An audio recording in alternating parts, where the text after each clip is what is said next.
They were detained for more than a year in North Korea. This morning, 3 Korean Americans are back on U.S. soil, arriving in the overnight hours to a greeting of great political pomp by the president himself.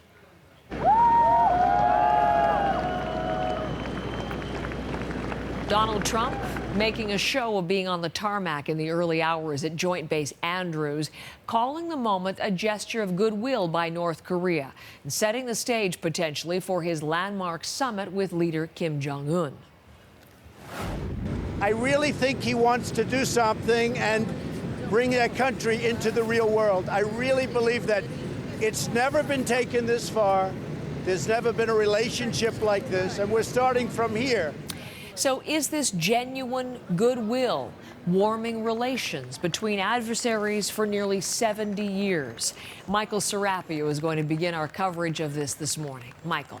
Good morning, Heather. And yes, warming relations is certainly what we're seeing here. These 3 Korean Americans back home, very different from what we saw with Otto Warmbier, who died soon after his arrival back in the United States in the past. This time around, the 3 men arriving looking very healthy after being held in North Korea. Now, that said, take a look at some video released by the White House in the last hour. And in this video, you see Marine One right there as they arrive at the Joint Base Andrews. And inside that plane itself, those are the 3 Korean Americans being greeted by the president sending this out on Twitter so that everyone could see it. This all happening just after 3 a.m. Eastern time. Now, the 3 Korean Americans, Kim Dong Chul, Kim Hak-song, and Tony Kim, arriving back on U.S. soil after that detention in North Korea, released after negotiations between the newly appointed U.S. Secretary of State Mike Pompeo and the North Korean leader himself, Kim Jong-un. And while the newly released video, as I say, the men look good in this video, they did travel on a separate plane, not the plane that was carrying the U.S. Secretary of State, and that's because they were in a specially outfitted Boeing C-40.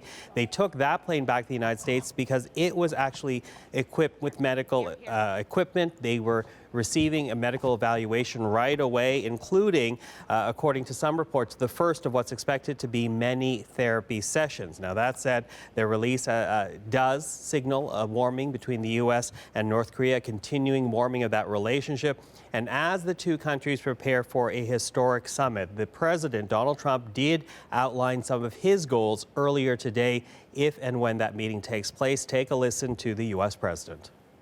My proudest achievement will be, this is a part of it, but will be when we denuclearize that entire peninsula. This is what people have been waiting for a long time. Nobody thought we could be on this track in terms of speed. So I'm very honored to have helped the 3 folks. But the true honor is going to be if we have a victory in getting rid of nuclear weapons. And one more look at the 3 Korean Americans now back on U.S. soil. And at this moment in time, they're actually at the Walter Reed Medical Center that's in the D.C. area receiving further medical evaluation, Heather. So, Michael, this clears the way then, bringing these home for these landmark nuclear talks to come.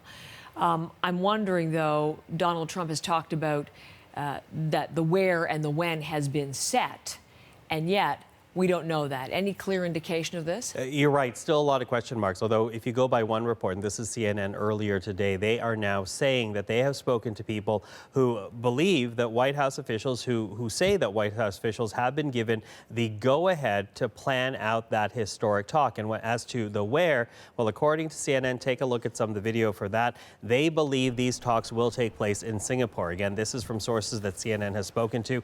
Singapore being a key destination because it's long been seen as a gateway between the West and Asia. And while Donald Trump did say no to the demilitarized zone, the obvious symbolism of that being a shoot aside by the U.S. president, Singapore is one of 47 countries that actually does have a North Korean diplomatic mission. So it does make it possible to host this summit. And again, according to this one source, CNN, this is where the summit will take place. As to the when, though, Heather, even though officials say they have an idea, they haven't shared that one with us quite yet. Michael, thank you very much. Michael Serapio, as we start things there.